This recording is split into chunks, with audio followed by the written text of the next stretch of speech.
Hello friends, welcome to our channel Solution with Fania. Today we are going to teach you about the first of all the elementary algebra and its related shortcut tricks. तो हमने इससे पहले आपको first to lectures में हमने आपको बताया था कि किसी भी इंटीग्रल फंक्शंस के अंदर अगर हमें कोएफिशिएंट्स पता लगाने हैं और उसके डिविजर्स हमें दे रखे हैं तो उसका हमें बिना डिवीजन के कैसे हमारे को उन कोएफिशिएंट्स की वैल्यू पता लगानी है और हमें बिना रिमाइंडर थ्योरम यूज किए हुए रिमाइंडर थ्योरम यूज करते हुए विदाउट डिवीजन हमें रिमाइंडर कैसे किसी भी इंटीग्रल फंक्शन का कैसे पता लगाना है ये हमने आपको डिसिप्लिन एक्सप्लेन किया था। किसी भी और डिविजिबिलिटी कंडीशंस क्या क्या होती हैं ये सब हमने आपको इससे पहले वाले टॉपिक्स में एक्सप्लेन किए थे। तो आज हम बिना डिले किए हुए हम अपने सबसे पहले हम आज आपको अपने 4 टॉपिक्स को एक्सप्लेन करने वाले हैं। तो हमारा सबसे पहला टॉपिक है वो है कि to find the factor of a given expression, किसी भी गिवन एक्सप्रेशन का फैक्टर फाइंड करना। जैसे मान लीजिए कोई फैक्टर दे रखा है, एक्सप्रेशन दे रखा है 5 raise to the power 2n minus 4 raise to the power 2n, तो इसका हमें फैक्टर पता लगाना है। तो ये हम पता लगाना बताएंगे। यहाँ पर किसी भी एक्सपेंशन कोई भी एक्सप्रेशन दे रखा है, जैसे 41 raise to the power n minus 1 दे रखा है, तो इसके इस गिवन एक्सप्रेशन के एक्सपेंशन में जो लास्ट 2 डिजिट्स नंबर आएंगे उनको कैसे पता लगाना है, उसके लिए हम आपको शॉर्टकट ट्रिक एक्सप्लेन करेंगे।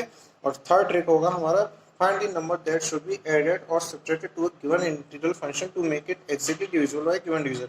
कोई भी फंक्शन दे रखा है उसको किससे एडिशन और सब्ट्रैक्शन करना है ताकि ये किसी भी एक डिविजर से कंप्लीटली उसमें डिवाइड चला जाए, वो हमें यहाँ पर एक्सप्लेन करना है। और एक हम पॉलिनोमियल की जीरो थ्योरी होती है, उस जीरो थ्योरी को भी हम यहाँ पर एक्सप्लेन करेंगे। ये चारों टॉपिक बड़े इंटरेस्टिंग और बहुत ही मजा आने वाले। चलिए अपना टॉपिक शुरू करते हैं। सबसे पहले हमारा ट्रिक है to find the factor of a given expression. किसी भी एक गिवन एक्सप्रेशन का हमें फैक्टर फाइंड आउट करना है, then how we will find it out. So let's start. सबसे पहले क्वेश्चन है 5 raise to the power 2n minus 2 raise to the power 3n। तो ये किसके फॉर्म में है? ये क्वेश्चन जो है यहाँ पर ये है x raise to the power n minus a raise to the power n के फॉर्म में है।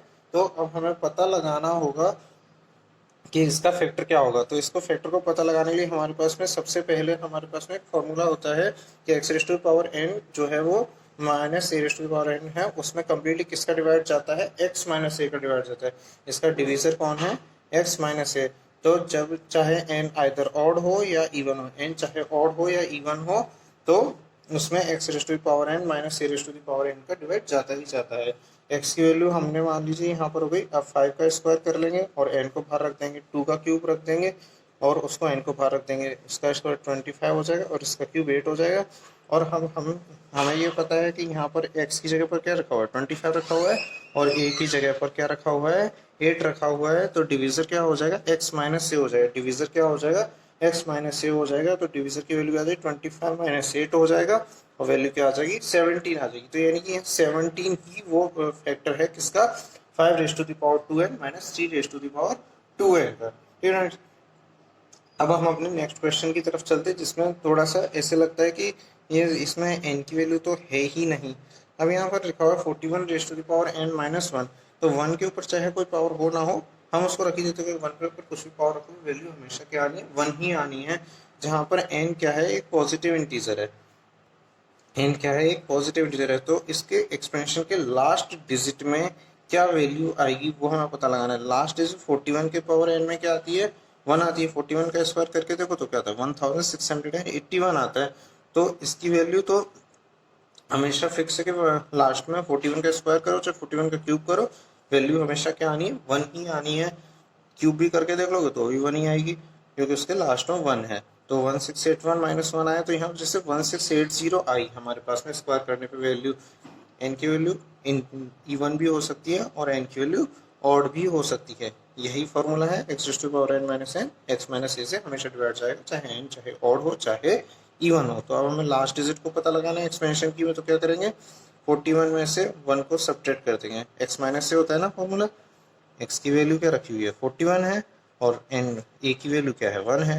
x माइनस ए 40 फैक्टर हो गया, तो लास्ट डिजिट एक्सपेंशन की क्या होनी चाहिए? हमेशा 0 होगी। ठीक है ना। हाँ, तो हमारा आंसर क्या हो गया? 0। ठीक है, आपको इजीली समझ में आया होगा। अब देखिए, अब आपके लिए क्वेश्चन प्रैक्टिस के लिए हम यहाँ पर छोड़ रहे हैं। ये क्वेश्चन है for all integral values of n find out the factor of given expression 7 raise to the power 2n minus 3 raise to the power 3n। इस फॉर्मूले में, इस वाले क्वेश्चन में क्या करना है? हमें इसका फैक्टर फाइंड आउट करना है। 7 raise to the power 2n minus 3 raise to the power 3n का फैक्टर हमें पता लगाना है। आपकी प्रैक्टिस के लिए क्वेश्चन आप यहाँ पर ड्रॉप किया जा रहा है, एक बार प्रैक्टिस कीजिए और फिर भी कोई क्वेरी कंफ्यूजन है वो कमेंट बॉक्स में मेंशन कर दीजिए, आंसर जो आ रहा है वो भी बताइए। तो अगर गलत it will be wrong no matter, हम आपको सॉल्व करके जरूर बताएंगे। तो अभी फ्रेंड्स देखिएगा, अब टॉपिक और भी इंटरेस्टिंग होने वाला है, इसमें और भी उससे रिलेटेड एग्जाम्स में और भी बड़े टफ टफ क्वेश्चन होते हैं, बट जितना टफ होता जाएगा उतना मजा ज्यादा आएगा। तो सबसे तो अब हमारा ट्रिक नंबर 2 है, find out the last two digit of the given expression. हमें किसी भी गिवन एक्सप्रेशन के लास्ट टू डिजिट्स को कैसे पता लगाना है। अब तक तो हमने पता लगा लिया कि लास्ट में लास्ट डिजिट एक्सपेंशन की क्या होगी, अब इसके अंदर लास्ट टू डिजिट्स को अब तक तो हमने फैक्टर के थ्रू पता लगाया था। अब हमें थोड़ा सा क्वेश्चन थोड़ा टेढ़ा होने वाला है। 2⁴12n है माइनस x⁴4n है। तो अब यहाँ पर इसका क्या करते हैं, स्क्वायर बाहर छोड़ देते हैं और ऐसे 12 है वो क्या मल्टीप्लाई करने पर आता है, 6 और 2 को मल्टीप्लाई करने पर आता है, 4 जो है वो किसको मल्टीप्लाई करने पर आता है, 2 और 2 को मल्टीप्लाई करने पर आता है। तो इसका 2 हमेशा बाहर छोड़ देना है और एक उसमें से डिजिट अंदर लेनी है।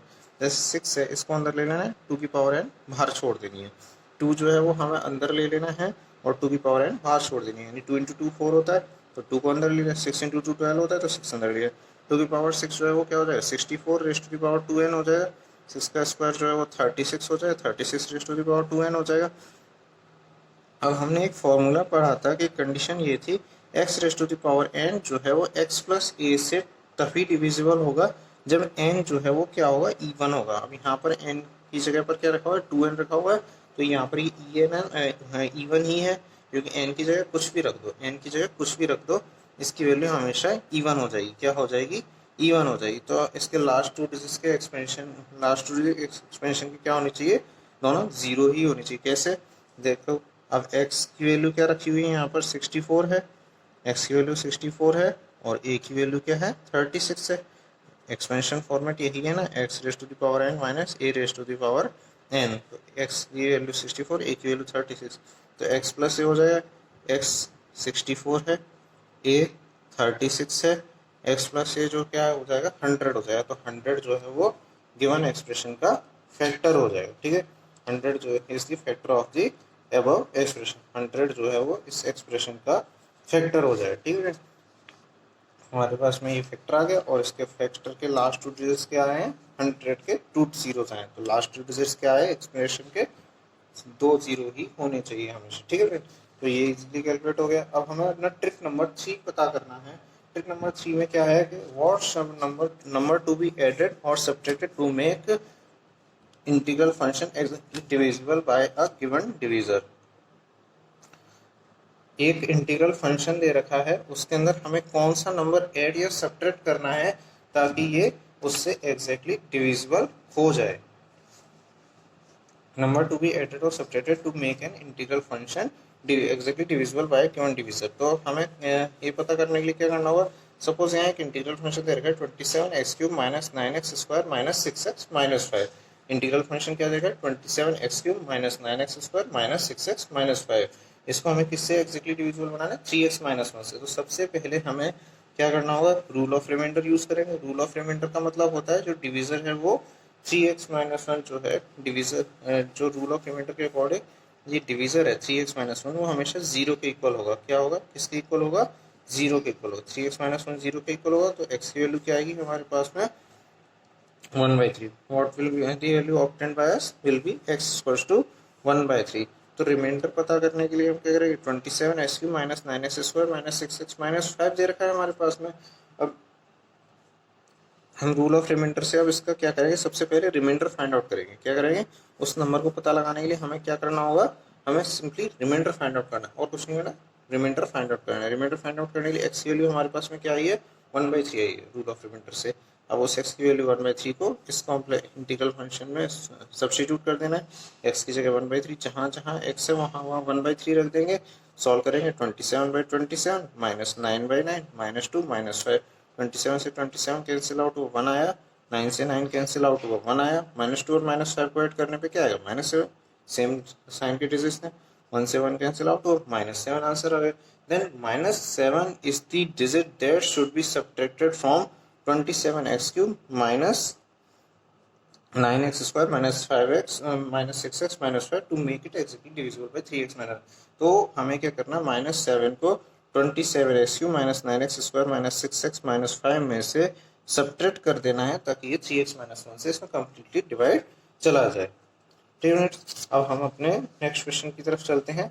इसमें हमें पता करना है कि व्हाट शुड बी एडेड। अब तक तो हमें सब्ट्रैक्शन वाला पता लगाना है कि क्या सब्ट्रैक्ट करना है। अब हमें पता लगाना है कि what should be added to 8x³ minus 12x² plus 4x minus 5 to make it exactly divisible by 2x plus 1। हमें 2x प्लस 1 से इसको एग्जैक्टली डिविजिबल बनाने के लिए क्या ऐड करना होगा कि ये पूरा इसमें कम्प्लीटली डिवाइड चला जाए 2x प्लस 1 से। तो इसको पता लगाने के लिए वही रिमाइंडर रूल लगाना है। रिमाइंडर रूल में क्या करते हैं, डिवीजर को 0 के इक्वल रखते हैं, एक्स की वैल्यू पता करते हैं, -1/2 है।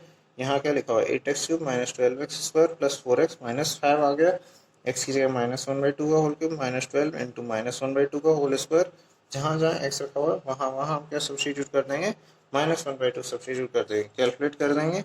-8 इंटू 1/8 -12 इंटू 1/4 आ जाएगा, -1/2 का स्क्वायर 1/4 आ जाएगा, प्लस और माइनस है -4/2 आ जाएगा, -5 आ जाएगा। सॉल्व कर देंगे, हमारे पास में 8 से 8 कैंसिल हो जाएगा, 4 से 3 बार कैंसिल हो जाएगा।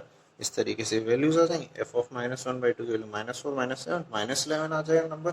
तो हमारे पास रिमाइंडर फाइंड आउट हो गया। हमें सिंपली करना क्या होता है, रिमाइंडर तो बताना है, वो रिमाइंडर ही है जिसको हमें इस इक्वेशन में ऐड करना है, जिससे कि 2x प्लस 1 से एग्जैक्टली डिविजिबल हो जाएगा। ठीक है, अब आगे की ट्रिक है हमारी theory of zero of a polynomial.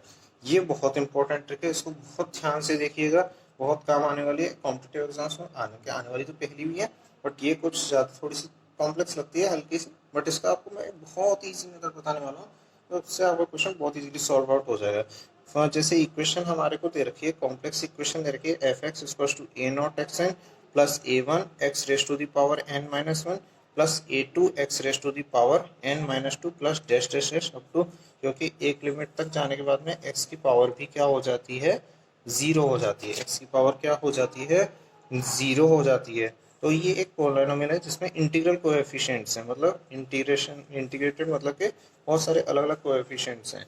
Integral coefficients मतलब a0 है, a1 है, इसके अंदर पावर्स बढ़ती जा रही हैं, तो ये इंटीग्रल कोएफिशिएंट्स हैं। ठीक है, अगर इंटीग्रल कोएफिशिएंट्स का मतलब होता है जिसमें यहाँ पावर्स लगी होती है ना साथ में, वैल्यूज के साथ में, तो कोएफिशिएंट्स के साथ में, तो उसको इंटीग्रल कोएफिशिएंट बोलते हैं। इंटीग्रेटेड है वो एक वेरिएबल के साथ में, तो उनको बोलते हैं हम इंटीग्रल। जब भी कोई एक वेरिएबल किसी भी कांस्टेंट के साथ में, एक कांस्टेंट किसी भी वेरिएबल के साथ इंटीग्रेटेड होता है, तो उनको इंटीग्रल कोएफिशिएंट्स बोलते हैं।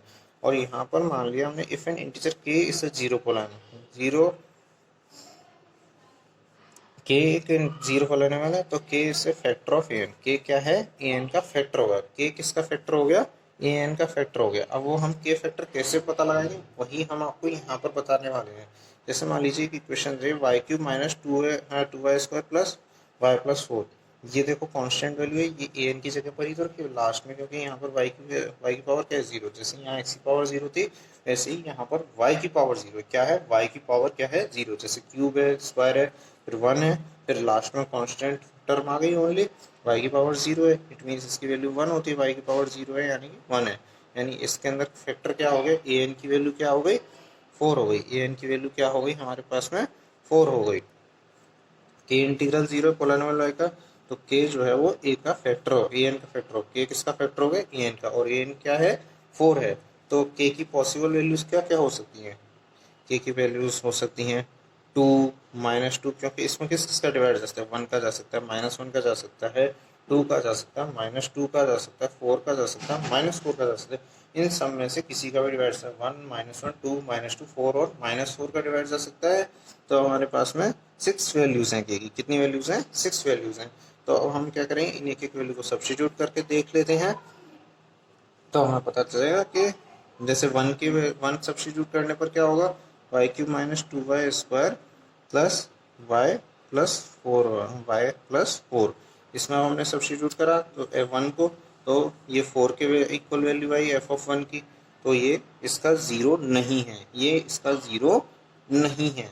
अब -1 की वैल्यू पता करते हैं, -1 डालने पे क्या है, इसकी वैल्यू क्या आई, 0 के इक्वल आई, -1³ -2 इंटू -1² प्लस इसको पूरा सॉल्व करने पर हमारे पास में -1 डालने पर क्या है, एफ ऑफ -1 की वैल्यू क्या आ गई, 0 हो गई। तो ये हमारा इसका 0 है, यानी -1 is the integral 0 of polynomial. -1 क्या है इसका इंटीग्रल 0। इसी तरीके से सभी वैल्यूज को सब्स्टिट्यूट करके देख लेते हैं। बट यहाँ पर 2 डालने पे भी इसमें 2 आ रहा है, -2 डालने पे भी पूरा सॉल्व करने पर हमारे पास -14 आ रहा है, 4 सब डालने पर इस पूरी इक्वेशन में सॉल्व करने पर हमारे पास 40 आ रहा है, -4 डालने पर भी हमारे पास 32 आ रहा है। कहीं पर भी इसमें ये 0 के इक्वल नहीं आए हैं। तो इनमें देखो -4, 4, 2, -2 और 1 डालने पे कभी भी हमारे पास में 0 नहीं आया। बट -1 डालने पर हमारे पास में देखिए यहाँ पर 0 आ रहा है। It means -1 is the only integral 0, यानी -1 इज दी ओनली इंटीग्रल 0। -1 ही है जो कि इस equation f of y equals to y Q minus 2y² plus 5+4 का इंटीग्रल 0 है। क्योंकि जब हम y की वैल्यू -1 सब्स्टिट्यूट करें तभी इसकी वैल्यू पूरी क्या आ रही है, यहाँ पर कम्प्लीटली 0 आ रही है। तो फ्रेंड्स हमारा आंसर क्या होगा, -1 हो गया। फ्रेंड्स तो ये थे आज के हमारे सारे ट्रिक्स और सभी क्वेश्चंस इससे रिलेटेड, इंटीग्रेटेड एलिमेंट्री अलजेब्रा से रिलेटेड इंटीग्रेटेड फॉर्म के फंक्शंस के अंदर बहुत सारे ट्रिक्स आज हमने आपको सिखाए। आई होप फ्रेंड्स आपको ये वीडियो पसंद आया होगा। अगर फिर भी कोई क्वेरी है तो आप मेरे कमेंट बॉक्स में जाकर क्वेरी कर सकते हैं। आपकी क्वेरी मैं वहाँ सॉल्व करूँगा। आपको नया वीडियो ट्यूटोरियल चाहिए, वीडियो ट्यूटोरियल के थ्रू एक्सप्लेन करेंगे। प्लीज़ अब तक अगर अपने फ्रेंड्स मेरे चैनल सब्सक्राइब नहीं है तो सब्सक्राइब जरूर कीजिए। फ्रेंड्स वीडियो देखने के लिए थैंक यू और फ्रेंड्स ऑल द बेस्ट।